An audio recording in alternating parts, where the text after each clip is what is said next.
everyone, it's Keira and welcome back to my channel. I hope you are all well. Welcome to the final of the first triple header tail end race review, and today we are reviewing the Hungarian Grand Prix 2020. So in my tail end race reviews, if you have not seen one before, I basically talk through some of the retirements, or in this case the retirement. I talk you through my key moments, I will talk you through anything that's currently still outstanding, I'll talk you through my predictions as well, and just all things like that. So before we get into this video, if you do enjoy it, please give it a thumbs up and do not forget to subscribe down below. But yeah, let's just get into the video, and first I'm going to talk to you about the retirement of the race. So the only retirement that we had for the weekend was Pierre Gasly, and I'm really upset because he had such a bad weekend from Friday through to Sunday. Nothing was going his way. I think it was FP1, he literally got no running. There was a power unit issue the whole weekend, and then qualifying he was like, guys, I literally don't know if I can continue, this is absolutely awful. And we then thought that they had actually sorted this out, because he then got a new power unit in. Obviously within the regulations you're allowed, I don't actually know how many they're going to be allowed this year, probably might be 3, depends on how many races we get, but no penalty. They changed his power unit in his MGUH, I think, so everything was looking really good. I thought, right, brand new power unit, absolutely fine, qualified quite well, we'll all be okay. But no, on lap 17 we see Pierre pull into the pit box at AlphaTauri, and there is smoke coming out the back of his engine. At the start of this we literally thought, oh my gosh, his power unit has just gone, but they literally fitted it this morning. But it wasn't, it actually turned out to be a gearbox issue, which is, you know, even more worrying. But I mean, at least it wasn't a brand new Honda power unit going. But unfortunately Pierre was the only retirement of the day, and this is what he had to say. He said, it was a very difficult weekend for us. For some reason we struggled the whole time with a few issues here and there. Today we had a drivetrain issue, and since the beginning of the race I had problems with gear shifts, which we tried to fix on track, but we just couldn't. So we just had to retire the car. It's a big shame, but we were just unlucky this weekend. Now we have a few days to prepare for Silverstone, and I hope to have a better weekend there. And I hope he has a better weekend there too, because he had really bad luck. And to be honest, he's doing really well in the championship so far. He's getting a lot of points. He's completely dominating Kvyat. So hopefully when we go to Silverstone in 2 weeks, he won't have another issue, because I may be a Pierre Gasly fan. I'm a fan of literally every driver. It's actually a joke. Every week I'm like, yeah, I'm a fan of him. Like, I'm a fan of everyone. I know. Okay, so next I'm going to move on to the couple of points that I picked up from the weekend. And the first thing is, when we went to the grid, we were all on intermediates. I personally thought we should be on slicks, looking at the fact that the weather was going to get better and the fact that it wasn't actually that wet. I thought, we probably could have done some slicks here. And then I heard St. Crofty say, oh, Magnussen's on a different, you know, compound, and I thought, oh, maybe he's gone on the mediums. No, Magnussen was on the full wet, and I'm like, right, whoever put him on the full wet was such a bad idea. But actually it worked really well for Haas, because they then came in before the race and changed the tyres, and then put on slicks, which pretty much every driver, well, actually I think every driver in the next like 3 or 4 laps into the race then came in and changed their tyres. Can we also talk about how many pit stops there were? Like, there were so many pit stops this weekend, I literally couldn't keep up. Like, it wasn't just like, oh, you've pitted and you've gone down there, or that. It was literally so confusing. Everyone had pitted. I was looking thinking, wait, have you pitted? Have you not pitted? Have you been lapped 4 times? Have you been lapped 2 times? Like, it was absolutely crazy. But Haas did, well, I'll talk about them in a minute, but at the time they'd done a really good job of changing their tyres and making sure that they were on the slicks from the word go, and they were literally running like P2, P4 one stage of the race. So at the end of the weekend, Haas had a really good weekend. They had their first points with Kevin Magnussen in P9, and Romain Grosjean fell really far back. I don't really know why he couldn't hold on, but obviously, well, I do, because the Haas isn't that good, but Kevin for me done really, really well to keep like holding it on, and he got P9, so he got some points for the team. I was so happy. However, Haas then became under investigation after the race, and it is for both of the drivers using driver aids on the formation lap. So at this point, when this first came out, I was like, hang on, what is this to do with like their new tyres or anything? And I have now understand that this relates to the communication between Haas and its drivers during the formation lap, when they opted to pit for slicks instead of take the grid. Now, I think this was originally what Danny Kvyat was going to do, but the team said no. So it was my understanding that this was legal as well. I think Martin and Crofty said in the comms box that it was legal, but I guess it wasn't, because they have both now had 10-second penalties added onto their race times, and that demotes Grosjean to P16 from where he was P15, and it demotes Kevin from P9 to P10, and that is so annoying, because I really wanted to get some points. I don't know the rule book. Let's face it, I don't know most of the things in the rule books. I know the basic things, but I guess we're not really normally in this situation where someone has to go from full wets to mediums, so I didn't actually know like the legality of things like that. But apparently it was not not legal, and they've both got 10-second time penalties. Really lucky that Kevin did not drop completely out of the points, because that would have been such a disaster for Haas and for Kevin. But I mean, I'm disappointed. There were a lot of people under investigation this weekend, but unfortunately that dropped him out. But I just want to give a shout out to Kevin and Roman, because we know that car in race pace and in qualifying pace in general is just really slow. They've completely changed their philosophy, that's the word, I'm going to say that right. They've completely changed their philosophy and what they're doing with their car. It's much more of a long-term goal now, but I was really, you know, rooting for them, and they done really well to stick with that car and actually didn't get overtaken that much. Okay, so next I think we should talk about Williams yet again doing an unsafe release, and this time, rather than it being Robert Kubica with Max Verstappen tangling in Brazil 2019, it was Nicholas Latifi tangling with Carlos Sainz at the end of the pit lane in Budapest. Obviously we saw this yellow flag in sector 1, and I saw Nicholas Latifi turn around and like, how has he lost it there? Like, what's happening? What's going on? At this stage it was his first pit stop, so it was when the track was still quite wet, and we watched the replay and we saw him just, his tyre was off, and I'm thinking, hang on, how have you just done that? And then we found out that Carlos Sainz was involved, and I was thinking, right, Carlos, what have you done? How have you done that? What's going on? And then we find out that Williams literally let Latifi go in the path of Sainz, so inevitably they were going to have a collision, especially the fact that Williams are at the end of the pit lane. Like, there's literally no way for him to move or to go back or whatever, so it was so unfortunate to cause a puncture as well. So obviously that completely ruined Nicky's race. I think I read that Nicky done like five pit stops over the race. He was like 5 laps down. It was absolutely awful for him. It's such a shame, because they had such good qualifying. As we know, both of the Williams got into Q2 for the first time, I think, since Monza 2018 for Williams, so it's such a good weekend. Claire's birthday is like Tuesday, so obviously it would have been a great birthday present for her, but no, he had a really bad weekend, and it doesn't reflect his driving ability at all. It's literally just he had all these issues. I think he spun as well. Yeah, so lap 42, bearing in mind he was literally like 5 laps down by this point. He was going up around turn 5, and I don't know why he was so wide on turn 5, but he was so wide.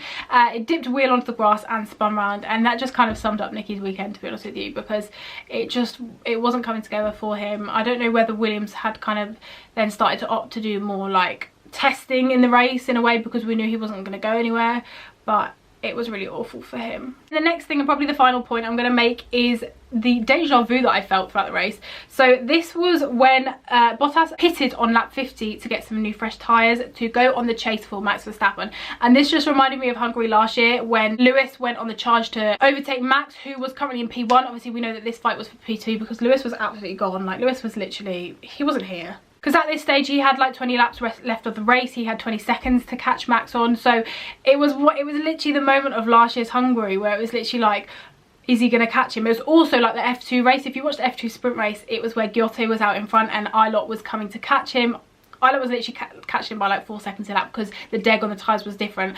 But with this race, I was literally like, whoa, this is like exactly what I was watching last year with a Mercedes trying to catch a Red Bull. But inevitably Valtteri did not catch Max, and he held on, and I'm kind of quite glad about that in a way, because I wouldn't want to see this Mercedes dominance again at the start of the season as we had last year, which was, I actually always forget about the fact that we literally saw Mercedes 1-2 for like 7 weekends in a row last year. It was literally insane.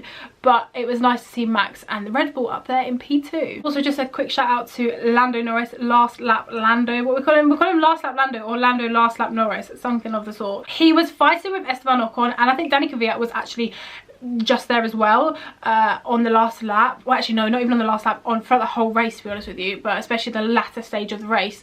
And I was watching the timing screen as we were watching, I think we were watching Valtteri and Max or whatever we were watching. The cameraman is never in the right place, and I just see Lando on the final lap go ahead of Ocon, and I'm like, sorry, why are we not watching this? This is last lap Lando. We know something's going to happen on last lap. It seems to happen every single time. And there he was, and he overtook Ocon. So that's just a special shout out to him. Okay, so next I'm going to add a little extra section for my video. And this is the drivers that are currently or have been under investigation. Because we had quite a few things after the race that needed to be sorted out. And we have just had decisions for most of them. So I'll just talk you through that. So the first one is the Haas one, which I touched on. They were under investigation for the communication between between Haas and the drivers for the different tyre changes. They both got a 10-second penalty for that, which is very, very upsetting. The next one is very weird. It is where the Red Bull mechanics were drying Alex's grid spot. Now, this is very clear that this is not acceptable. Like, I know this from the rules. You cannot be drying, you cannot sit there and dry someone's grid space. Like, you just can't do that. But Red Bull were doing that. I think from the onboard it looked like they were like pretending with their leaf blowers to like be drying somewhere else, but I literally don't know what I was doing. And then I could see like the FIA man was going around like, what are you doing? Like, stop doing that. But unfortunately that put such a cast on the end of Alex's race. We were thinking Alex is doing a really good job in this Red Bull. He just overtook Sebastian right at the end of the race. Is this going to hamper him? Is he going to get disqualified? I think Ted was putting a lot of emphasis on the fact that a lot of these drivers can get disqualified for the fact that this can happen. So it's a little bit silly and a little bit of a gamble for Red Bull to make, but actually in the end it was okay. We have just found out that there is no further action for that, so I'm very, very glad that Alex got to keep his place, because obviously if it was to have given him a penalty, it's such a shame because that is not his problem. Like, that's Red Bull's problem. He was just in the car. So no further action on that.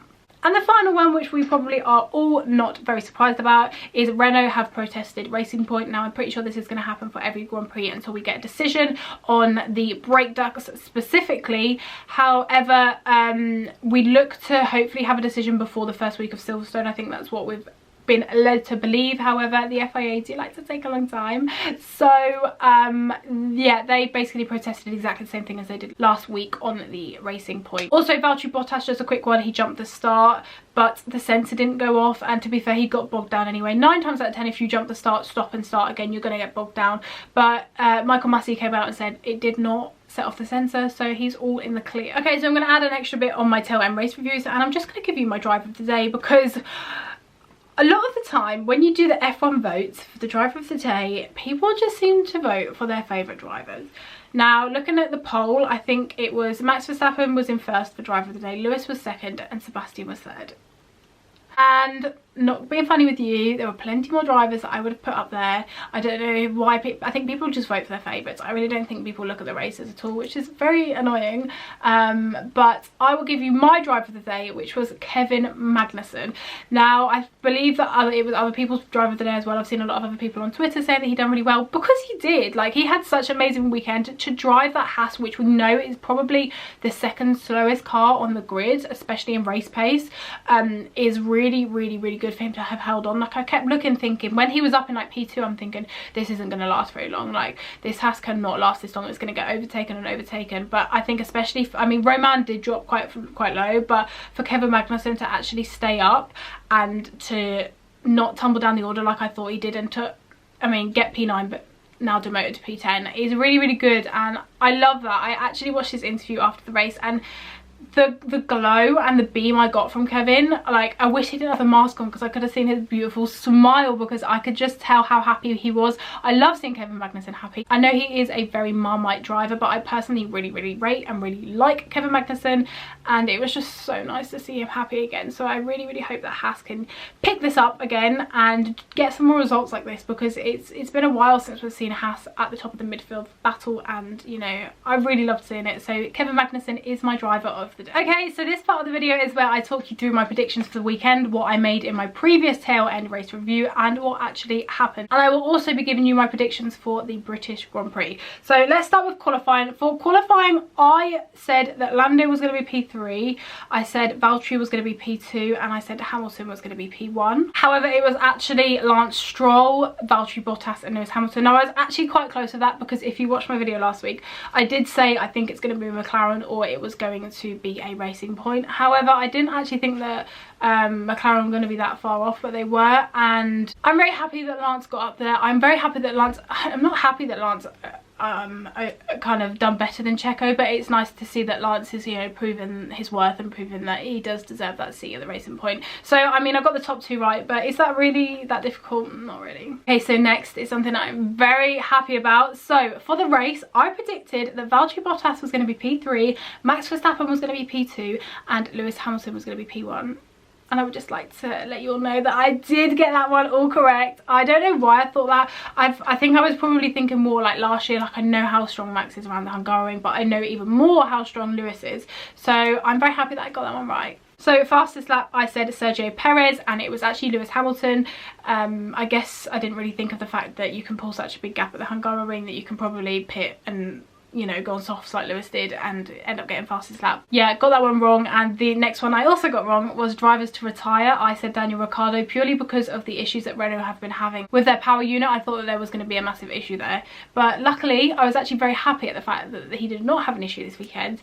But it was actually Pierre Gasly that had the gearbox issue. So I mean, I didn't do amazing, but I didn't do that bad. So my predictions for the British Grand Prix this year are: qualifying, I'm going to go with Lewis Hamilton P1, Valtteri Bottas P2 and Lando Norris P3. Now I'm saying this because Lando knows Silverstone like the back of his hand, and I know that you can say a lot of drivers do, but I just have a feeling that he's going to hook up. I know most drivers love Silverstone, but I don't know, I'm just hoping Lando gets up there again, because McLaren have been really good in their race pace, and I hope that they don't fall back again, and I hope that there's not bad weather, but I hope that Lando does get up there, because he really does deserve it and he's very, very quick. So for the race, I've said Lewis Hamilton P1, Valtteri Bottas P2 and Lance Stroll P3. I think that Racing Point's going to have massive speed around Silverstone. Obviously we know that the Mercedes had big speed around Silverstone last year, and as we know, it is basically last year's Mercedes. I think that they're going to get up there, and I believe that Lance can hopefully do it. Fastest lap, I've gone for Carlos Sainz. I hope that the McLaren is very fast. It depends on the weather. Like, I've never really put the weather into consideration, and obviously this is 2 weeks apart now rather than next week, so it's not like I can look at the weather forecast because it's not going to be accurate. But hopefully, I mean, the weather has got bad in the UK currently, so hopefully it picks itself back up, because I'm fed up with the wet races now, to be honest with you. I've seen too many, especially in Formula 3 and Formula 2. I've seen way too many, and I'm not interested in them anymore. I hope we have a nice clean dry race. And the first to retire, I'm going to say Danny Kvyat. Don't know why really, he might just have a similar issue to Pierre. Just my prediction. So there we have it. That is the end for my tail end race review for the Hungarian Grand Prix. I hope you did enjoy it. If you did, please give it a thumbs up and please subscribe down below, and yeah, I will see you again soon for a brand new video.